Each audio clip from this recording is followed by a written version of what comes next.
దేవునికి స్తోత్రము, దేవదేవునికి వందనములు. ప్రభు అయినటువంటి యేసుక్రీస్తు నామంలో మీ అందరికీ శుభములు తెలియజేస్తున్నాను. ప్రియ సహోదరి సహోదరులారా, మీరందరూ కూడా బాగున్నారని దేవుని నామంలో తలుస్తున్నాను. ఈ ఉదయకాల సమయంలో దేవుని యొక్క వాక్యం సెలవుస్తుంది. ఇశ్రాయేల్ ప్రజలు వారు ప్రతి క్షణం కూడా వారు దేవుని నుండి తొలగిపోవటం, మరలా దేవుడు వారిని శత్రువులకు అప్పగించడం, ఈ విధంగా చేసుకుంటూనే వస్తున్నాడు. మరలా మొర్ర పెట్టడం ఇశ్రాయేల్ ప్రజలు, దేవుడు మరలా వారి పట్ల కనికరపడి వారిని విడిపించడం న్యాయాధిపతుల ద్వారా, ఈ విధంగా దేవుడు కార్యం చేస్తున్నాడు. అయితే ఇశ్రాయేల్ ప్రజలు యెహోవా దృష్టికి దోషులైనందువలన ఫిలిస్తీన్లకు 40 సంవత్సరములు వారిని ఫిలిస్తీన్ల యొక్క చేతికి దేవుడే స్వయంగా అప్పగించాడు. ఈ దినాన దేవుని యొక్క వాక్యం సెలవుస్తుంది. వారి నుండి ఫిలిస్తీన్ల చేతుల నుండి వారిని విడిపించడానికి దేవుడు ఒకరిని ఎన్నుకున్నాడు. అతడే సంసోను. న్యాయాధిపతుల గ్రంథము 13వ అధ్యాయంలో చూసుకున్నట్లయితే 2వ వచనంలో, ఆ కాలమున దాను వంశస్థుడును జొరియా పట్టణస్థుడునైన మనోహకి అతని భార్యకి గర్భఫలం లేదు. అతని భార్య గొడ్రాలై కానుపు లేక ఉండెను. యెహోవా దూత ఆ స్త్రీకి ప్రత్యక్షమై, ఇదిగో నీవు గొడ్రాలువు, నీకు కానుపు లేకపోయిను, అయితే నీవు గర్భవతి కుమారుని కందువు, కనుక నువ్వు చాలా జాగ్రత్తగా ఉండాలి, నువ్వు పవిత్రంగా ఉండాలి. ద్రాక్షారసాన్ని కానీ మద్యపానాన్ని కానీ నువ్వేది కూడా నువ్వు తీసుకోకుండా జాగ్రత్తగా ఉండాలన్నప్పుడు ఆ దూత మాట విని మరి తన భర్త అయినటువంటి మనోహకి చెప్పినప్పుడు ఆయన అంటాడు, దైవజనుడు నా ఎదుకు వచ్చును, ఈ విధంగా మాట్లాడినప్పుడు నాకు గర్భవతి కుమారుని కట్టాలని చెప్పినప్పుడు తన యొక్క భర్తకి ఆ బిడ్డ గర్భము పుట్టినది మొదలుకొని చనిపో వరకు దేవునికి నాజీరు చేయబడిన వాడై ఉండినని నాతో చెప్పినప్పుడు, అందుకు మనోహ, నా ప్రభువా, నీవు పంపిన దైవజనుడు మరలా మా యొద్దకు వచ్చి పుట్టబోవు ఆ బిడ్డకి మేము ఏం పేరు పెట్టాలి అని అడిగినప్పుడు మరి ఆ యొక్క దూత కూడా ఈ మనోహ ప్రార్థన ఆలకించి అక్కడ ఉంటుంది చక్కగా. దేవుడు మనోహ ప్రార్థన ఆలకించను కనుక ఆ స్త్రీ పొలంలో కూర్చుండగా దేవుని దూత ఆమెను దర్శించి, ఇదిగో అతనికి సంసోను అని నువ్వు పేరు పెట్టెదవు అని దేవుని యొక్క దూత చెప్పినప్పుడు, ఇదిగో నువ్వు ద్రాక్ష ఒల్లి నుండి పుట్టినదేది నువ్వు తినకూడదు, ఆమె ద్రాక్ష రసమైన మద్యపానమైన త్రాగకూడదు, అపవిత్రమైనటువంటి దేనిని కూడా తినకూడదు అని ఈ విధంగా చెప్పినప్పుడు ఈ యొక్క మనోహ అంటాడు, ఇదిగో నీ పేరేమిటి అని అడిగినప్పుడు, నువ్వు నా పేరు ఎలాగడిగితేవి, నా పేరు చెప్పటము సత్యం కాదని ఆ దూత చెప్పినప్పుడు, మరి యెహోవా దూత, నీవు నన్ను నిలిపినను, నీ భోజనము నేను తినను, నీవు దహనబలి అర్పించను ఉద్దేశించిన ఎడల యెహోవాకు దాన్ని అర్పింపాలి. ఇదిగో నీకు భోజనం సిద్ధపరుస్తాము, నీకు సన్మానిస్తామంటే నువ్వు దేవుడికి అర్పించన్నప్పుడు మనోహకు తెలియలేదు. అతడు యెహోవా దూత అని మనోహకు తెలియలేదు. మనోహ, నీ మాటలు నెరవేరిన తర్వాత మేము నిన్ను సన్మానించినట్లు, అతనికి దేవుని దూత అని తెలియలేదు. పేరు చెప్తే చెప్పదు దేవుని యొక్క దూత. దేవుడికి నైవేద్యమును మేకపిల్లను తీసుకొని ఒక రాతి మీద యెహోవాకు అర్పించటం, మరియు అతని భార్య చూచుడుగా ఆ దూత యొక్క ఆశ్చర్యకరం చేసిందట. ఏంటి? ఎట్లనగా జ్వాలలో బలిపీఠం మీద నుండి ఆకాశమునకు లేచుచుడుగా, బలిపీఠం మీద మేకపిల్లని అర్పించున్నారు కదా, అగ్ని జ్వాలలంట, జ్వాలలు బలిపీఠం మీద నుండి ఆకాశమునకు లేచుడుగా యెహోవా దూత బలిపీఠం మీద ఉన్న ఆ జ్వాలలో పరమునకు ఆరోహణమైను. ఎప్పుడైతే ఇది చూశాడో మనోహ భయపడిపోయాడు. ఇదిగో మనం దేవుని చూసాము, మనము బ్రతకం ఇంకా అన్నప్పుడు ఈ యొక్క మనోహ భార్య అంటుంది, యెహోవా మనల్ని చంపగోరిని అట్లా ఆయన దహన బలిని నైవేద్యమును మన చేత అంగీకరింపడు. ఇది ఈ సంగతులన్నీ కూడా మనకు తెలియచేయడానికి దేవుని యొక్క దూతనే పంపించాడు అన్నప్పుడు నిజంగా అతనికి మరి ఆ స్త్రీ ఏదైతే మరి దేవుని యొక్క దూత చెప్పిందో స్త్రీ మరి ఆ కుమారుని కని సంసోను అని పేరు పెట్టింది. మరి ఆ బాలుడు ఎదిగినప్పుడు యెహోవా అతన్ని ఆస్వాదించెను. మరియు యెహోవా ఆత్మ జొర్యాకును ఎస్తాయేలుకును మధ్యన ఉన్న మహానదేరులో అతన్ని రేపుటకు మొదలుపెట్టాడు. దేవుని యొక్క ఆత్మ సంసోను మీదకి రావటం ప్రారంభించింది. మరి సంసోను తిమ్నాతుకు వెళ్ళి తిమ్నాతులో ఫిలిస్తీన్ల కుమార్తెలు ఒకతను చూచాడు. 14వ అధ్యాయం మొదటి వచనంలో చూస్తే ఎప్పుడైతే చూశాడో నిజంగా అంటే ప్రేమించలేదు చూశాడు, తల్లిదండ్రుల దగ్గరకు వచ్చి చెప్పాడు. నిజంగా సంసోను గారు చూసుకున్నట్లయితే మనం ఒక కోణమే ఆలోచిస్తాము. సంసోను గారు బలవంతుడు కానీ బలహీనుడైపోయాడు అని అనుకుంటాం. కరెక్టే, బలవంతుడు బలహీనుడైపోయాడు. అయితే ఆయనలో కూడా చాలా మంచి క్వాలిటీస్ ఉన్నాయి సంసోను గారిలో. లేకపోతే దేవుడు ఎందుకు ఆ యొక్క ఇశ్రాయేల్ ప్రజల్ని ఫిలిస్తీన్ల చేతిలో నుండి విడిపించడానికి సంసోన్ని దేవుడు ఎందుకు ఎన్నుకున్నాడు అంటే సంసోను కూడా దేవుని దృష్టిలో గొప్పవాడే. అతని యొక్క స్థితిని ఆయన యొక్క జీవితాన్ని మనం చూస్తే ఒకవైపే చూడకూడదు. మనం ఎప్పుడు కూడా అనేక కోణాల్లో మనం పరిశీలన చేసినట్లయితే ఎబ్రిల్కి రాసిన పత్రికలో 11 అధ్యాయాలు ఉంటుంది కదా. పేతురు గారు పౌలు గారు ఏమంటారు, ఇంకనూ నేను ఏం చెప్పేదను గిద్యోను ఇదిగో సంసోను నీతిమంతుల ఆ విశ్వాసుల పట్టికలో మరి సంసోను ఉన్నాడంటే మరి సంసోను చెడ్డవాడు అని అడగలమా మనం? ఆ నీతిమంతులు ఆ విశ్వాసుల పట్టికల విశ్వాసుల వీరుల పట్టికలో సంసోను గారు ఉన్నారండి. నిజంగా ఆ తిమ్నాతులో ఫిలిస్తీన్ల యొక్క ఒక ఆమెను చూసి ఇష్టపడి ఇంటికి వచ్చి తల్లిదండ్రులకు చెప్పి ఇదిగో ఫిలిస్తీన్లో ఉన్నటువంటి ఒక స్త్రీని ఒకతను చూచుతుని మీరు ఆమెను నాకిచ్చి పెళ్లి చేయాలి. ఈ దినాల్లో యవ్వనస్తులు కానీ యవ్వన స్త్రీలు కానీ ఒకరినొకరు చూసుకుని ఇష్టపడితే వారు ప్రేమించుకుంటాం. ఏం చేయటం తల్లిదండ్రులకు చెప్పకుండా రాత్రికి రాత్రే వెళ్ళిపోవటం అనేక సందర్భాలు అనేక మందిని మనం చూస్తూ ఉన్నాం కదా.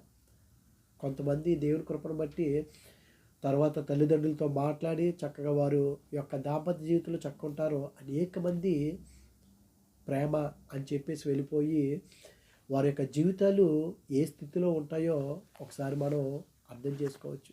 కానీ ఈ సంసోను తల్లిదండ్రుల దగ్గరికి వచ్చి ఇదిగో ఆ ఫిలిస్తీన్ల స్త్రీల్లో నేను ఒక ఆమెను చూశాను, నేను ఇష్టపడ్డాను, ఆమె నాకు తీసుకొచ్చి నాకు వివాహం చేయండి అని చెప్పాడంటే నిజంగా సంసోను తల్లిదండ్రుల మీద గౌరవం కలిగినటువంటి బలవంతుణ్ణి కదా అనేసి అతను తెచ్చుకేసుకోలేదు. కానీ తల్లిదండ్రులు చెప్పాడు, ఈ దినాన్న నిజంగా ఇదిగో నేను పలానా యొక్క స్త్రీని ఆమెను చూశాను, నేను వివాహం చేసుకుంటాను, మీకు ఇష్టమైతే చెయ్యండి అని ఈ దినాన్న పురుషుడు కానీ స్త్రీ కానీ యవనస్తుడు కానీ యవనస్తురాలు కానీ తల్లిదండ్రులతో చెప్పి చేస్తున్నారా? పోనీ తల్లిదండ్రులు ఒప్పించి చేస్తున్నారా? చేసుకుంటున్నారా? సంసోను నిజంగా తల్లిదండ్రులకు వచ్చి చెప్పాడు. అప్పుడు అయ్యో సున్నతి లేనటువంటి వారిలో నువ్వు ఎలాగ చేసుకుంటావు, మనం చేసుకోకూడదు అన్నప్పుడు ఇదిగో నాకు తెలియదు, నేను చేసుకోవాలి అన్నప్పుడు మరి ఆ కన్యకని తెచ్చుకున్నట్లు వెళ్ళుచున్నావా అని అతను అడిగారు. సంసోను ఆమె నాకు ఇష్టమైనది కనుక నా కొరకు ఆమె తీసుకొచ్చి మీరు వివాహం చేయమన్నప్పుడు మరి నిజంగా వెళ్తారో అయితే ఫిలిస్తీన్లకేమైనా చేయుటకే యెహోవా చేత అతను రేపబడిన మాట అతని తల్లిదండ్రులకు తెలుసుకోలేదు. ఎందుకంటే ఫిలిస్తీన్ని చేతిలో నుండి ఇశ్రాయేల్ని రక్షిస్తాడని వీరు తెలుసుకోలేకపోయారు. ఆ కాలమున ఫిలిస్తీన్లు ఇశ్రాయేల్ను ఏలుచుండిరి. అప్పుడు సంసోను తల్లిదండ్రులతో కూడా తిమ్నాతునకు పోయి ఒక్కడే వెళ్ళిపోలేదండి, పారిపోలేదు. లేకపోతే పురుషుడు కానీ స్త్రీ కానీ ఏం చేస్తారో పారిపోవటం తల్లిదండ్రులకు చెప్పకుండా. తల్లిదండ్రులు వద్దన్నారు అయినా సరే తల్లిదండ్రులతో అప్పుడు సంసోను తన తల్లిదండ్రులతో కూడా తిమ్నాతునకు పోయి మరి వెళ్ళినప్పుడు తిమ్నాతు ద్రాక్ష తోటల వరకు వచ్చినప్పుడు కొదమ సింహము అతను ఎదుట బొబ్బలుతున్నప్పుడు దాని మేకపిల్ల చించినట్లు చించేశాడు. ఆ విషయం తల్లిదండ్రులకు తెలియదు.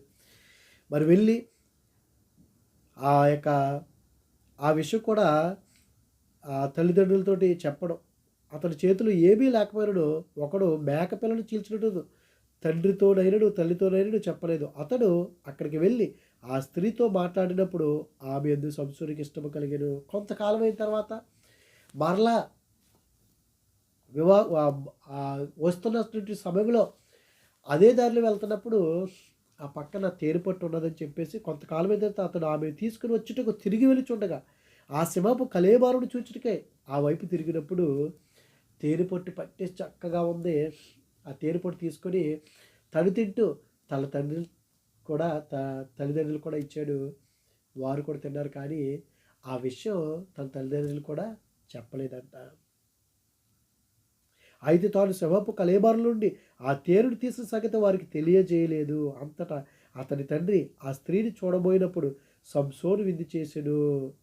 అచ్చటి పెండ్లి కుమారులు అట్లు చేయుట మర్యాద. వారు అతని చూచినప్పుడు అతని యొద్ద నుండిటకు 30 మంది స్నేహితులతోనూ తోడుకుని వచ్చిరి. అప్పుడు సంసోను, మీకు ఇష్టమైన ఎడల ఇదిగో నేను ఒక విప్పుడు కథ నేను చెప్తాను. అది కనుక మీరు చెప్పినట్లయితే ఇదిగో 30 సన్నపు నార బట్టలను 30 దుస్తులను మీకు నేను ఇస్తాను అని అన్నప్పుడు నిజంగా అదేంటి అన్నప్పుడు ఇదిగో బలమైన దానిలో నుండి తీపి వచ్చెను, తిను దానిలో నుండి తిండి వచ్చెను అని అన్నాడు. ఇదిగో వాళ్ళకి 7 రోజులు ఆ యొక్క విందు జరుగుతుంది. ఈ 7 రోజుల లోపల మీరు చెప్పాలి. చెప్పకపోతే కనుక మీరు నాకు ఇవ్వాలి 30 నార వస్త్రాలు 30 దుస్తులు నాకు ఇవ్వాలి అన్నప్పుడు ఒక సమయంలో మరి 7వ దినమున వారు సంసోను భార్యతో ఇట్లనిరి, నీ పెనిమిటి ఆ విప్పుడు కథ భావన మాకు తెలిపినట్లు అతని లాలన చెయ్యి. చూడండి, నిజంగా స్త్రీ ఏదైనా చేయగలదు. అందుకే దేవుడి యొక్క వాక్యం తెలుస్తుంది, గుణవంతురాలైన భార్య దొరుకుట అరుదు. నిజంగా ఈమె లేదు నా భర్త మాట నేను జమదాటను అన్నదా. కొంతమంది భర్తలకు తెలియకుండా భార్యలు అనేక పనులు చేస్తూ ఉంటారు వెనకాలండి. ఆ విధంగా కాదు, మంచి పనులు చేయాలి. అబిగేలు స్త్రీ నాబాలైనటువంటి వాడు దుర్మార్గుడు, మోటివాడు.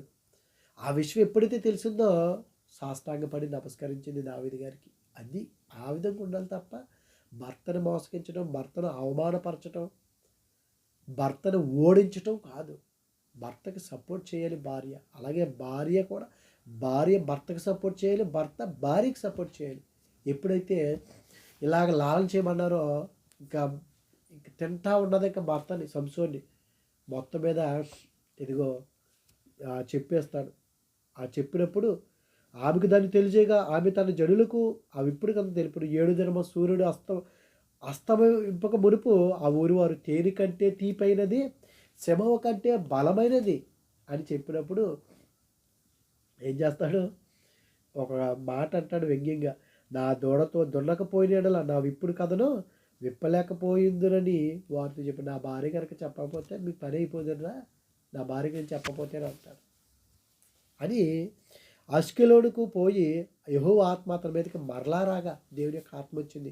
అష్కెలోనుకు వెళ్ళినప్పుడు మరి అక్కడ 30 మందిని చంపి వారి సొమ్మును దోచుకొని ఇదిగో వారికి ఈ యొక్క నా 30 నార వస్త్రాలను 30 దుస్తులను వారికి ఇస్తాడు. ఇచ్చి తన భార్య చేసినటువంటి ఆ పనికి చాలా కోపం వచ్చి అతని భార్య ఇప్పుడు కదా భావన చెప్పిన వారికి బట్టలు ఇచ్చాడు. అతను కోపించి తన తండ్రి ఇంటికి వెళ్ళిపోతాడు.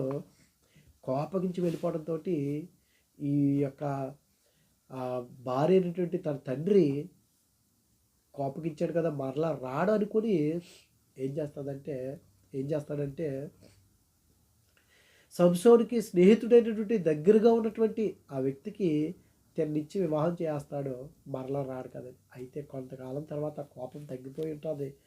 మరలా ఒక మేకపిల్లని తీసుకుని అన్నీ కూడా పట్టుకుని వస్తున్నటువంటి సమయంలో ఇదిగో నువ్వు కోప్పడ్డావు కదా, నువ్వు మరలా రావేమనుకున్నాను, నీ స్నేహితుడికి ఇచ్చేసి నేను వివాహం చేశాను అని అన్నప్పుడు, ఇదిగో ఇప్పుడు కనుక నేను ఫిలిస్తీన్లను చంపకుండా ఉండినట్లయితే నేను నిరపాదిని అయిపోతానని శబ్దం చేసి ఏం చేస్తాడో, పోయి 300 నక్కలను పట్టుకుని, అంటే 150 జతలు నక్కలు పట్టుకుని 2 తోకలు కట్టేసి వాటి మధ్యలో డ్యూటీని పెట్టేసి వదిలిపెట్టేస్తాడు.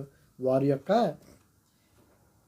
ఫిలిస్తీన్ల గోధుమ చాలలోని వాటిని పోడిచి కుప్పలను, పైర్లు, ద్రాక్ష తోటలు అన్నింటిని కూడా కాల్చేస్తారు. ఆ తర్వాత ఉదయాన్నే ఎప్పుడో ఇది ఎవరు చేశారంటే, ఇదిగో సంసోను ఈ యొక్క ఎవరు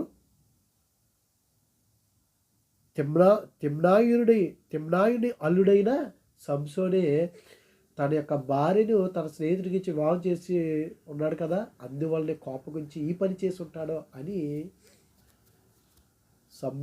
సంసోను భార్యని తన యొక్క మామని కూడా కాల్చి చంపేస్తారు. అయితే ఇలా అప్పుడు సంసోను, మీరు ఇలాగున చేసినట్లు నేను మీ మీద పగ తీర్చుకున్న తరువాతనే చాలించిదని చెప్పి తొడలతో తుంట్లను విరగొట్టి వారిని బహుఘాతం చేసును. అటు పిమ్మట వెళ్ళి ఏతాము బండసందుల్లో నివసించారు. ఎప్పుడైతే ఆ ఏతాము బండసందులో నివసిస్తున్నాడో, ఈ ఫిలిస్తీన్లు యూదుల మీద కొంత దగ్గరికి వచ్చి, ఇదిగో ఈ విధంగా చేస్తున్నాడో మీ ఓడి వచ్చి అన్నప్పుడు మీకు పట్టించండి, లేకపోతే మిమ్మల్ని ఇబ్బంది పెడతాము అన్నప్పుడు, మీరేలా మా మీదకి వచ్చితిరని అడుగు. ఆ ఫిలిస్తీన్లు సంసోను మాకు చేసినట్లు మేము అతనికి చేయవల్లని అతని కట్టుటకే వచ్చితమనిరి. అందుకు యోధాజనుల్లో 3000 మంది ఏతాములో బండ యొద్దకు పోయి సంసోను చూసి, ఫిలిస్తీన్లు మనకు ఏలికలని నీకు తెలియదా, నీవు మాకేమి చేసిందని చెప్పక అతను వారు నాకు ఎట్లు చేసినో అట్లే నేను వారికి చేస్తున్నాను నేను. అప్పుడు వీరా అంటున్నారు, అందుకు వారు, మేము ఫిలిస్తీన్ల చేతికి అప్పగించుటకు నిన్ను కట్టవచ్చితమని, జస్ట్ నేను కట్టేసి మేము ఇస్తాం, ఇదిగో మా దగ్గర 2 కొత్త తాళ్ళు ఉన్నాయి, కట్టేసి మీకు ఇచ్చేస్తాం అన్నప్పుడు అలా కట్టేస్తే దేవుడి యొక్క మా ఆత్మ, అందుకు వారు అలాగూ కాదు, నిశ్చయంగా మేము అప్పగించదమని వారు చెప్పి 2 కొత్త తాళ్ళు చేత అతను కట్టి ఆ బండ ఎదుట అతనికి తీసుకుని వచ్చిన అతడు లేకి వచ్చే వరకు ఫిలిస్తీన్లు అతను ఎదుర్కొని కేకలు వేయగా దేవుడి యొక్క ఆత్మ వచ్చింది. అసలు నూలు ఎలాగా బలంగా వచ్చిన అతని చేతులు కట్టబడిన తాళ్ళు అగ్ని చేత కాల్చబడిన జనపనారవలే నాయను, అతని సంఖ్యలను అతని చేతుల మీద విడిపోయాడు. ఎప్పుడైతే విడిపోయాయో గాడిద యొక్క పచ్చి దవడ ఎముక కొనుక్కొని చెయ్యి చాచి పట్టుకుని దాని చేత 1000 మందిని చంపేశాడు. 1000 మందిని చంపేశాడు. ఆ దవడ ఎముకని చేతుడిని పారవేసి ఆ చోటికి రామత్లిహి అంటే దవడ కొండని పెట్టాడు. ఆ చంపటంలో 1000 మందిని చంపడం అంటే మామూలు మాటల.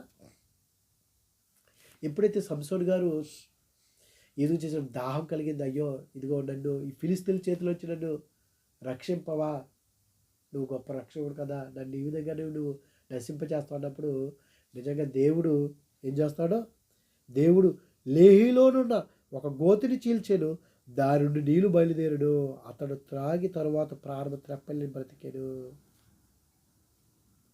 అతడు ఫిలిస్తీన్ల దినంలో 20 ఏళ్ళు ఇశ్రాయేలుకు న్యాయాధిపతి ఉండెను.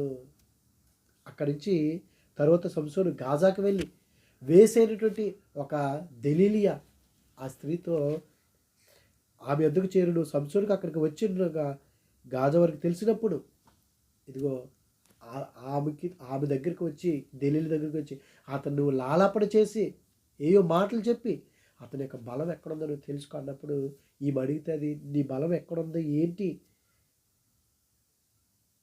అన్నప్పుడు వీళ్ళలో 1100 అంటే 1100 అంటే 1100 వెండి నాణేళ్ళు నీకు ఇచ్చిందని చెప్పి దెలీలా మరి ఎప్పుడైతే ఈ విధంగా అన్నారో కడగటం మొదలు పెడతా ఉన్నది. సంసోను అన్నాడు, 7 నిర్వంజి చువ్వలతో నన్ను బంధించినట్లా నేను బలహీనుడినే, సామాన్య మనుషుల్లో ఒకరి వల్ల అవుతానని ఆమెతో చెప్పాడు. అంటే ఉత్తి అని చెప్పాడు. ఫిలిస్తీన్ల మీద వచ్చి పడిపోతున్నారంటే అసలు నూలు పోగులు ఇలాగన్నట్టుగా ఇలాగ చెప్పడం చేస్తూ ఉంటే చివరికి మనం వచ్చేస్తే 16 వచ్చులకి ఆమె అనుదినము మాటల చేత అతన్ని బాధించి తొందర పెట్టించున్నందున అతడు ప్రాణము విసికి చావగోరెను. చూడండి, కొంతమంది విసికించేస్తారు. పురుషుడైనా స్త్రీ అయినా సరే, ఇదిగో స్త్రీ, ఇదిగో నాకు ఇది కావాలి, నాకు కావాలని కొంతమంది పట్టుబడితే విసికించేస్తూ ఉంటారు. ఎప్పుడు కూడా మనం ఒకరిని విసికించకూడదండి. విసిగిస్తే ఆ విసిగింపులో అసలు ఏ పని చేస్తారో కూడా తెలియదు. ప్రియ సహోదరి సహోదరులారా, దేవుడి యొక్క వాక్యం చాలా విలువైనది, మనం నేర్చుకోవాలి. ఇదిగో విసుగు చెందకూడదు, విసిగించకూడదు మనం ఒకరిని. ఈ యొక్క దెలీలియా స్త్రీ కూడా ఈ యొక్క సంసోన్ని విసిగించింది. చూడండి ఇక్కడ, అప్పుడు ఆ అనుదినము మాటల చేత అతను బాధించి తొందర పెట్టుచున్నది అతడు ప్రాణము విసికి చావగోరేను. విసికటం వల్ల చావాలనుకున్నాడు. అనేక మంది విసిగించడం వల్లే చనిపోవాలనుకుంటారు. అప్పుడు అతను తన అభిప్రాయం అంతయు ఆమెకి తెలియజేసి, నేను నా తల్లి గర్భను పుట్టినది మొదలుకొని దేవునికి నాజీరు చేయబడిన వాడినై ఉన్నాను, నా తల మీదకి మంగళకత్తి రాలేదు అని ఈ విధంగా అన్నప్పుడు నిజంగా చెప్పేసినప్పుడు నిజంగా అతని యొక్క తల మీద వెంట్రుకలన్నీ కూడా నాజీరు చేయబడినోడుగా అయిపోతాడో, బలహీనుడైపోతాడు. ఫిలిస్తీన్లు వచ్చేసి ఫిలిస్తీన్లు సర్దారులు రూపాయలను చేతపట్టుకుని ఆమె ఎద్దకు రాగా ఆమె తన తొడ మీద అతని నిద్రపుచ్చి ఒక మనిషిని పిలిపించి వారి చేత అతని తల మీద 7 జడల క్షౌరను చేయించి అతను బాధించుటకు మొదలుపెట్టును. ఇదైంది, బలం పోయింది. అప్పుడేమైంది, అతను నిద్ర మేలుకుని ఎప్పుడు ఎట్లు నేను బయలుదేరి విడజిమ్ముకొందును అనుకుని ఫిలిస్తీన్లు వచ్చేసి పడిపోరు అనగానే యథావిధిగానే ఇంకా నేను చేసుకుంటాను అనుకున్నాడు. కానీ బలహీనుడైపోయాడండి. అయితే యెహోవా తనను ఎడబాసనని అతనికి తెలియలేదు. ప్రియా సహోదరి సహోదరులారా, దేవుడు మనకు ఒక పనిని అప్పగించినప్పుడు ఆ పనిని చాలా నమ్మకంగా చేయాలి. సంసోను చూస్తే మంచివాడే, సంసోను మంచివాడే, దేవుని యందు భయభక్తులు కలిగినటువంటి వాడే, తల్లిదండ్రులు గౌరవించినటువంటి వాడే. అయితే చూసారా, చివరి క్షణాల్లో ఏమైపోయింది, యెహోవా తనను ఎడబాసినని అతనికి తెలియలేదండి. ఈ దినాన ఎడబాయిని దేవుని కృప. దేవుడు ఎప్పుడు కూడా మనల్ని ఎడబాయడు. అయితే నువ్వు దేవునికి దగ్గరగా కాకుండా దుష్టునికి నువ్వు దగ్గరకు ఉంటే దేవుడు ఎడబాస్తాడు. సౌలు కూడా దేవుడికి దగ్గరగా ఉండకుండా ఆ కర్ణ పిశాచుల దగ్గరికి వెళ్ళాడు. ఇదిగో సౌలులో నుండి దేవుని యొక్క ఆత్మ వెళ్ళిపోయి దేవుని యొద్ద నుండే దురాత్మ ఒకటి వచ్చింది. ఇదిగో దేవుని యొక్క ఆత్మ సంసోను నుండి వెళ్ళిపోయింది. ఎడబాసులని అతనికి తెలియలేకపోయింది. ఈ దినాలు అనేక మంది నేను దేవుడి సన్నిధికి వెళ్తున్నాను అనుకుంటున్నారు, కానీ దేవుని యొక్క ఆత్మ మనలో ఉండదా లేదా? ఆత్మ లేనివాడు నావాడు కాదన్నాడు ఆయన. పాపం సంసోను దేవుని యొక్క ఆత్మ వెళ్ళిపోయిందని గమనించుకోలేకపోయాడు.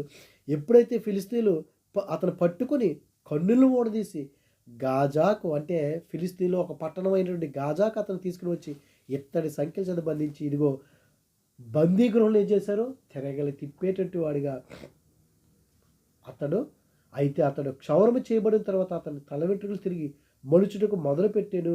ఫిలిస్తీన్లు సర్దార్లు మన దేవత మన శత్రువైన సంసోను మన చేతికి అప్పగించని చెప్పుకొని పండుగ ఆచరించుటకు కూడుకుని జనులు సంసోను చూచినప్పుడు మన దేశము పాడు చేసిన వాడు, మనలో అనేకులను చంపిన వాడు, మన శత్రువుని మన దేవత మన చేతికి అప్పగించదని చెప్పుకొనిచు తమ దేవతను స్తుతించిరి. వారి హృదయములు సంతోషంతో నిండి ఉండగా వారు మనము పరిహాసము చేయుటకు సంసోను పిలిపించడం రండి అని సంసోను గుడి వద్దకు రప్పించారు. పరిహాసము, ఎగతాళి చేయడానికి ఎప్పుడైతే రప్పించారో సంసోను తన చేతిని పట్టుకున్న బంట్లు తిట్లను, ఈ గుడికి ఆధారంగా ఉన్న స్తంభములను నన్ను తడవనిచ్చి విడువుము, నేను వాటి మీద ఆనుకొందును. ఆ గుడి స్త్రీ పురుషులతో నిండెను. ఫిలిస్తీన్లు సర్దారులందరూ అక్కడ నుండి వారు సంసోను ఎగతాళి చేయగా గుడి కప్పు మీద స్త్రీ పురుషులు రమారమి 3000 మంది చూచుండరి. సంసోను హేళన చేస్తున్నారు. గుడ్డివాడైపోయాడు, కన్నులు పీకేశారు, తిరగలు విసిరివాడిగా అయిపోయారు, బలహీనుడైపోయాడు. అయితే ప్రియా సహోదరి సహోదరులారా, మనము కూడా చివరి క్షణాల్లో కూడా చూడండి, హిజ్కియా కుమారుడు కూడా ఎంతో దుర్మార్గుడు. తండ్రి హిజ్కియా గారేమో ఆ యొక్క బలిపీఠాలను పడగొట్టేస్తే, ఈ మనష్షే ఏం చేశాడు? బలిపీఠాలను కట్టి అన్ని దేవతలను పూజించటం, వారందరినీ ప్రేరేపించటం చేశాడు. అంటే దేవుడికి విరోధంగా అయిపోయాడు. అయితే ఎప్పుడైతే కనుక శత్రువుడు బబులోని చెరలోనికి శత్రువుల చేతిలోకి వెళ్ళిపోయాడో, చివరి క్షణంలో దేవునికి మొరపెట్టుకున్నాడు, అయ్యో నీవే నిజమైనటువంటి దేవుడని. ఈ చివరి క్షణంలో కూడా మనము కూడా ఆ సిలువ వేయబడినటువంటి దొంగ కూడా, తండ్రి ప్రభువా నీ చిత్తమైతే ఇదిగో నన్ను కూడా నీ పరదేశంలో నన్ను జ్ఞాపకం చేసుకొనుము అన్నాడు చివరి క్షణంలో. ఇదిగో ఈ చివరి క్షణంలో అప్పుడు సంసోను, యెహోవా ప్రభువా దయచేసి నన్ను జ్ఞాపకం చేసుకొనుము. చివరి క్షణంలో ఉన్నప్పుడు అయ్యో మన తప్పులు మనం తెలుసుకొని, సంసోను మంచివాడు. ప్రతి ఒక్కరికి ఏదో ఒక బలహీనత ఉంటుంది. విశ్వాసుల వీరిలో పట్టికలో రాయబడ్డాడు సంసోను. అయితే చివరి క్షణంలో అది ఉండాలండి, మనలో గ్రహింపు ఉండాలి. దేవుడి యొక్క వాక్యం వస్తుంది, ఇదిగో అయ్యో ప్రభా ఇంతవరకు నేను అనేక పాపాలు చేశానయ్యా, ఇక్కడ నుండి నేను పాపానికి దూరంగా ఉండాలయ్యా. నా చెడు అలవాట్లు, చెడు తలంపులు, నా ప్రవర్తన నేను మార్చుకుంటానయ్యా. నాకు ఒక్క అవకాశం ఇవ్వండి అయ్యా, ఈ క్షణాన్ని నేను మారతానంటే దేవుడికి నీ గతాన్ని మర్చిపోతాడు. ఇదిగో తూర్పుకి పడమరకి ఎంత దూరమో మన పాపాలు అంత దూరం ఉంచుతాడంట దేవుడు. చివరి క్షణంలో సంసోనికి బుద్ధి వచ్చింది చెప్పుకోవాలంటే, జ్ఞానోదయం కలిగింది. అయ్యో ప్రభువా నేను చేయకూడని తప్పు చేశాను, ఇదిగో స్త్రీ మత్తులో నేను పడిపోయాను అని ప్రభువా ఆయన అంటున్నాడు. యెహోవా ప్రభువా దయచేసి నన్ను జ్ఞాపకం చేసుకొనుము, దేవా దయచేసి ఈసారి మాత్రమే నన్ను బలపరచుము. అవునండి, మనం అడగాలి, ప్రభువా ఇంతవరకు ఇన్ని సంవత్సరాలు నేను బలహీనుడిని అయిపోయాను ప్రభా, నన్ను క్షమించండి, నన్ను బలపరచండి, నీ శక్తితో నింపండి, నీ ఆత్మను ప్రభా నా మీద కొమ్మరించండి అయ్యా. ఇదిగో తండ్రి నీ పవిత్రతను పరిశుద్ధతను నాకు దయచేయండి అయ్యా అని మనం అడిగి, ఇదిగో ప్రభువా తండ్రి యెహోవా దేవా నన్ను జ్ఞాపకం చేసుకోము, ఈసారికి మాత్రమే నన్ను బలపరచుము. ఇదిగో నేను ఇంక తప్పిపోనయ్యా. చివరి క్షణంలో మనం కూడా అడిగినట్లయితే, అయ్యా ప్రభా నన్ను జ్ఞాపకం చేసుకోండి ప్రభా అని మనం ప్రభువుని అడిగినట్లయితే దేవుని యొక్క వాక్యం సెలవుస్తుందండి. యోహాను రాసిన పత్రికలో మొదటి పత్రిక 1వ అధ్యాయం అక్కడ 8, 9 వచనాలు అక్కడ మనకు కనబడతాయి. 7 వచనాలు అనుకుంటాను, 7 వచనంలో ఇదిగో మన పాపలు మనం ఒప్పుకొని అడలా ప్రభువు నమ్మదగిన నీతిమంతుడు కనుక, మన పాపలు మనం ఒప్పుకుంటే ప్రభువు నమ్మదగిన వాడండి. 9వ వచనం, మన పాపలు మనం ఒప్పుకొని అడలా ఆయన నమ్మదగిన వాడును నీతిమంతుడు కనుక ఆయన మన పాపలను క్షమించి సమస్త దుర్నీతి నుండి మనల్ని పవిత్రులుగా చేయనండి. మన పాపలు ఒప్పుకోవాలి మనం, అయ్యో నన్ను క్షమించి ప్రభువా అని. ఇదిగో సంసోను కూడా చివరి క్షణంలో ప్రభువా నన్ను క్షమించనయ్యా, ఈసారికి మాత్రమే నన్ను బలపరచు, నన్ను జ్ఞాపకం చేసుకోండి అయ్యా బ్రతిమాలుకున్నాడో. నిజంగా నా రెండు కన్నుల నిమిత్తము ఫిలిస్తీన్లను ఒక్కమారి దండించి పగ తీర్చుకోనుమని యెహోవాకు మొరపెట్టి, ఆ గుడికి ఆధారం ఉన్న 2 మధ్య స్తంభంలో ఒక దాన్ని కుడి చేతను ఒక దాన్ని ఎడమ చేతను పట్టుకొని, నేను ఫిలిస్తీన్లు చనిపోదుము కాకని చెప్పి బలముతో వంగినప్పుడు గుడి ఆ సర్దారు మీదను దాడిలోనున్న జనులందరి మీదను పడిను. మరణ కాలమున అతడు చంపిన, అసలు అతను బ్రతుకున్నంత కాలంలో చంపినటువంటి కంటే ఈ సమయంలో చంపిన వారంట ఎక్కువ మందిని చెప్పాడు. ప్రియ సహోదర సంసోను జీవితంలో మనం ఏం నేర్చుకోవాలంటే, ఇదిగో దేవుడు మనకి ఏ పని అయితే అప్పగించాడో ఆ పనిని మనం పూర్తి చేసినట్లయితే, ఇదిగో చివరి క్షణాల్లో పడిపోయాడు. ఆ యొక్క వేశ్య యొక్క మత్తులో పడిపోయాడు. ఆమె పద్దాక బాధించింది, విసిగించింది. ఆ విసిగి చెందటం వలన నిజాన్ని చెప్పేశాడు. విసిగించినా సరే మనం దేవుడికి ప్రార్థించి, అయితే కళ్ళు లేనుగా వాడైపోయాడు, తిరగి విసిరేటట్టు వాడిగా అయిపోయాడు. చివరి క్షణంలో దేవుని జ్ఞాపకం చేసుకున్నాడు. అయ్యో నన్ను జ్ఞాపకం చేసుకోండి ప్రభా అని అడిగాడు. ఈ దినాన్ని నీవు కూడా చివరి క్షణంలో ఉన్నావేమో, ఒకవేళ అయ్యో నన్ను జ్ఞాపకం చేసుకోండి అయ్యా, నా జీవితాన్ని మార్చండి అయ్యా, నా పరిస్థితిని మార్చండి అయ్యా, నా కుటుంబాన్ని మార్చండి అయ్యా అని మనం అడిగినట్లయితే ప్రభువు సిద్ధంగా ఉన్నాడు. అటువంటి కృపదేవుడు మనందరికీ దయచేయుగాక. ఆమేన్. పరిశుద్ధుడా, ప్రేమగల తండ్రి, మహిమగల దేవునికి వందనాలు ప్రభా. ఇదిగో తండ్రి సంసోను ప్రభు నువ్వు ఏ విధంగా ఒక ప్రణాళిక ప్రకారంగా ప్రభావ బిడ్డని ప్రభావ నువ్వు భూమి మీద జన్మించ చేసావు తండ్రి. ఇది విశ్వాసుల వీరిలో పట్టికలను చేర్చావయ్యా. ఇదిగో తండ్రి చివరి క్షణం